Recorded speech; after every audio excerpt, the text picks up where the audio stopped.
I had found myself possessed by some dark impulses that I didn't understand. For example, when I was sitting in class, I would sometimes get the impulse to stick the person in front of me with a pen. And I'd never done anything violent in my life. You know, it was kind of an obsessive thought. And I had no idea what to make of that thought at all. And it was unsettling. It didn't happen very often. It wasn't very powerful. But the mere fact that a thought like that could even enter my mind was upsetting. And that was happening at about the same time. And it was related to what I was assessing, because I was actually trying to come to terms with the human proclivity for evil.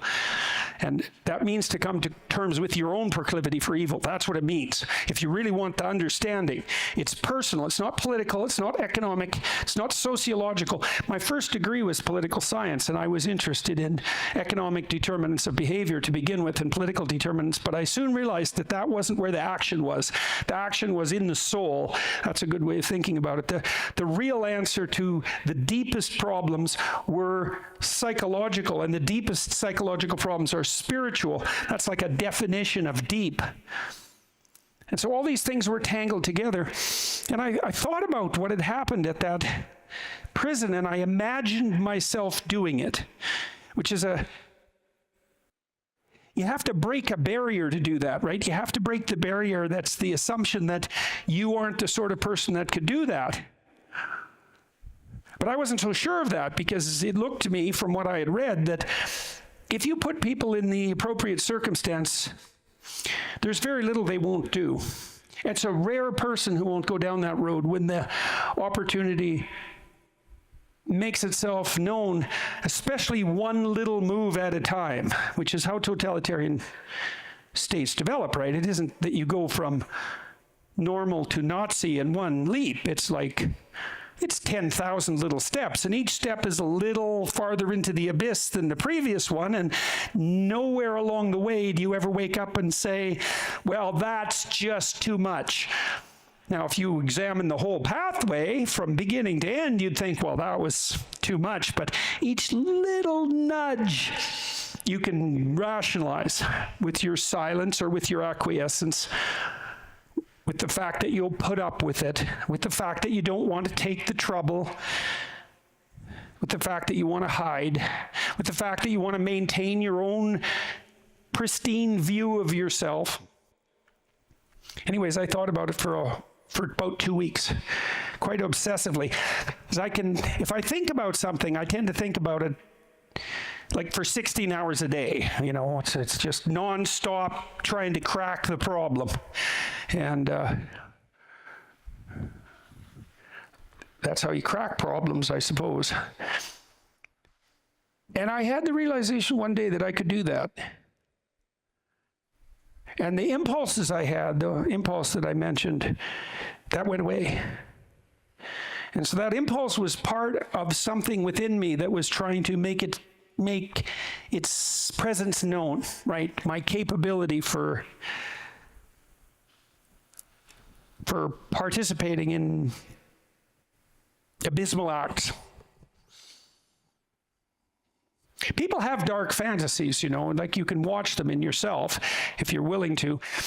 If you get angry, especially if it's resentful, you can watch the background fantasies that are associated with that, and the temptations that are associated with that. And if you are honest, you can see that they'll take you to some very dark places. And I think that's true of everyone.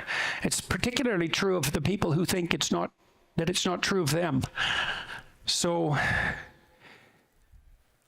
I realized that I could do that. And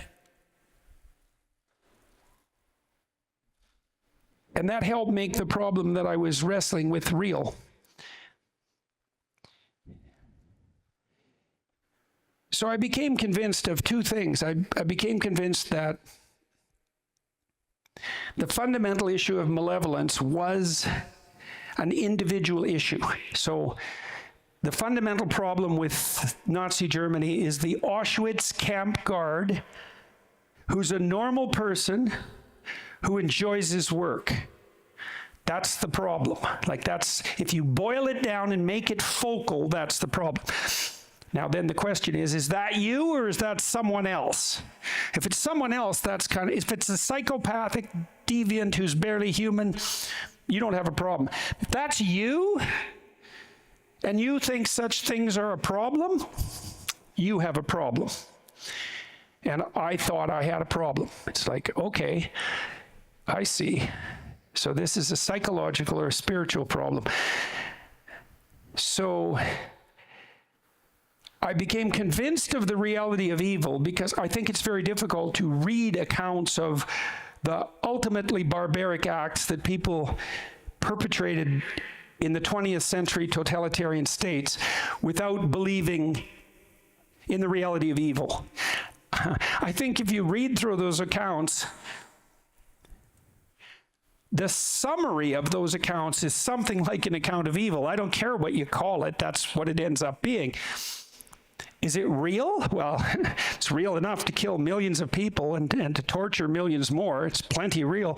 Is it relevant to you? It's relevant to you if you're capable of engaging in it. So then I became convinced that evil was real, and I became convinced that we had a personal responsibility for that.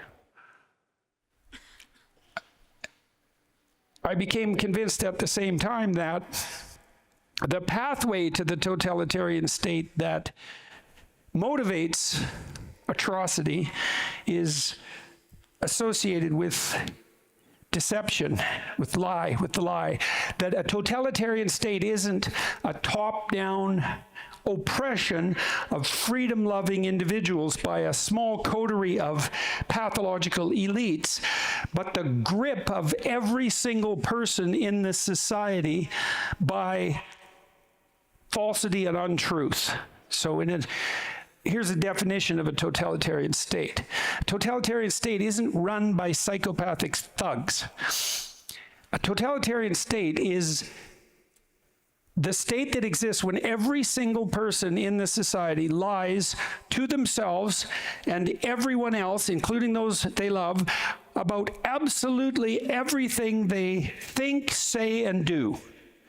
And the more comprehensive that grip, the more thorough the totalitarian state. And when the grip of the lie is complete, there's nothing that's beyond you.